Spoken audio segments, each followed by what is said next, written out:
Hello class 11. This is the first English chapter that I will be doing with you. This is Leela's friend, and this chapter you will get in your Mindscape book. This is the first chapter that I will be doing with you from the prose part. Hope all of you will enjoy the lesson along with me. This lesson, as you can understand, this prose is written by R.K. Narayan and Leela's friend. So it is basically about Leela's friend, and we have got two characters which are the main characters in the story. Who are these two main characters? First is Leela, as it is mentioned in the title itself, and then we have got Sidda. Who is Sidda? Sidda is a very own true friend of Leela. Now, can friendship happen between only two people of the same age? Can't a friendship happen between a 5-year-old child and a man of middle age? Yes, it is possible. How it is possible and what kind of friendly relationship happens between them, we will learn it as we go through the chapter. While I am doing this, I want to also mention about another text written by Rabindranath Tagore, and that is Kabuliwala. You all know the friendship that occurred between a little Minnie and Kabuliwala, and what innocent bond was between them, and how the bond grew, and how both Minnie and Kabuliwala got separated at last. You will get a glimpse or reminiscence of the same matter here in the story, although written in a different way. And you can get different kind of similarities concerning with both the prose text. Why I am saying you this? Because it will help you to relate with the story of Leela's friend, that is written by R.K. Narayan. So let us go and let's start with the story, all of you.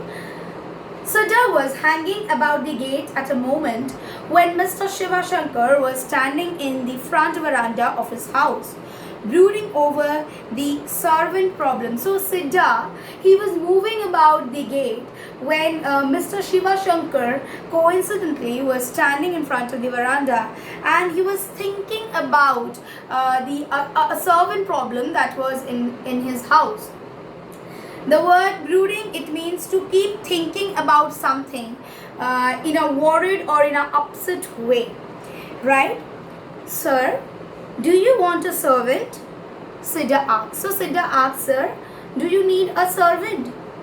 Come in, said Mr. Shiva Shankar. As Sidda opened the gate and came in, Mr. Shiva Shankar subjected him to scrutiny. What do you mean by scrutiny?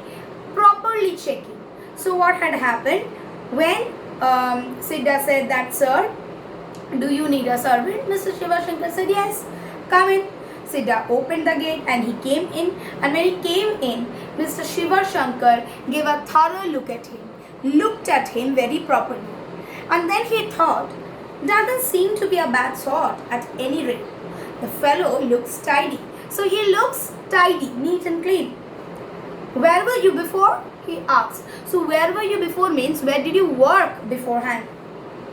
Sidda said, in a bungalow there, and indicated a vague somewhere. Vague. He is in his answer, like most of you give vague answers, which means what? You cannot tell it in a proper manner, and there is no means in your answer or your reply is not very exact, and the answer that you give looks that there is a lack of confidence in that answer. So he also is not able to properly give an answer, and it's somewhat little bit vague. What is his name? So it's in the doctor's house, as he said. It's somewhere in the doctor's house. So then obviously Mr. Shiva Shankar asks that what is the name of the doctor? I don't know, master, Sidda said. He lives near the market. So he lives near the market, that is what he knows. Why did they send you away? What was the reason? Why did they send you away from there? They left the town, master, Sidda said, giving the stock reply. What do you mean by a stock reply? a response that people often use, especially when they cannot think of anything more. If someone is investigating or is asking random questions, when they do not know anything, what answer to give next, they give an instant reply, and this instant reply is a stock reply. Clear? They left the town, master, Siddha said, giving the stock reply. Mr. Shiva Shankar was unable to make up his mind. He called his wife.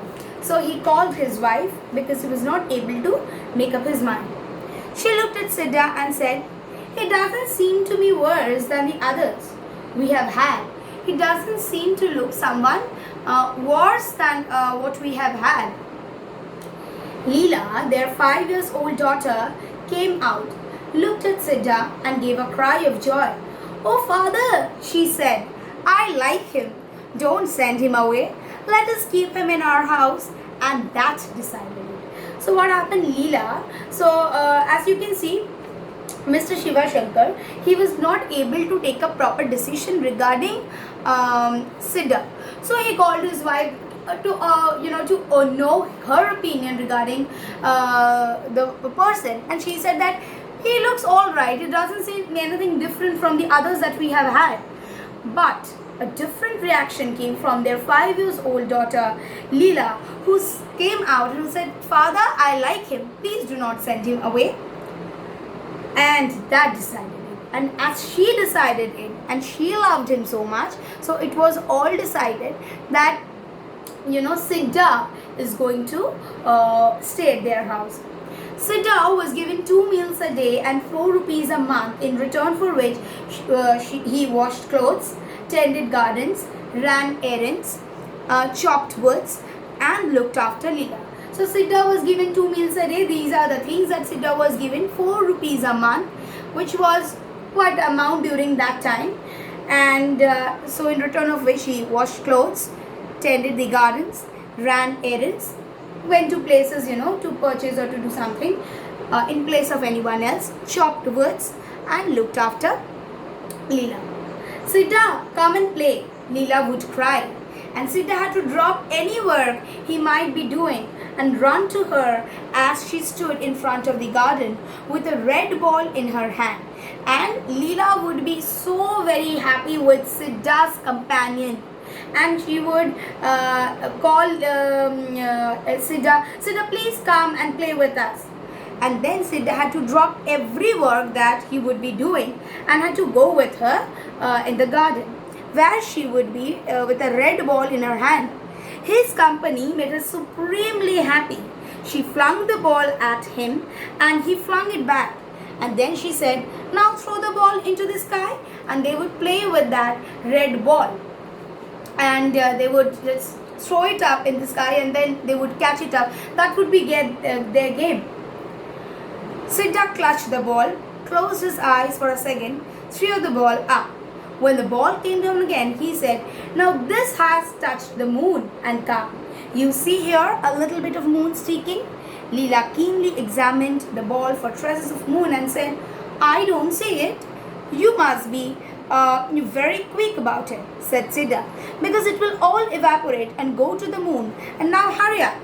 He covered the ball tightly with his fingers and allowed to peep through a little gap. So what happened? He would throw it and then close his eyes and then just get the ball. And then he would say, "See, I have thrown it up and it has touched the moon." So innocent Leela, she would come and she would say, "Where is it? I don't see it." So then he said, "It is there. See, it's a little bit wet, and before you saw it, it just got evaporated. So you need to be a little fast in viewing that." And then he would suppose this is the ball, and then suppose this is a ball, and then he used to hold it in such a way and make her peep through these gaps of the fingers.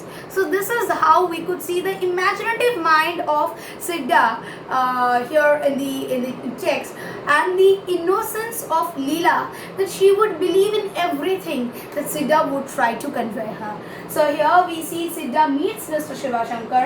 A special bond grew between Leela and Siddha, and we also get to see the imaginative mind of Siddha and the innocence of Leela. Thank you. In my next video, I shall continue with the next portions of the same chapter, Leela's Friend.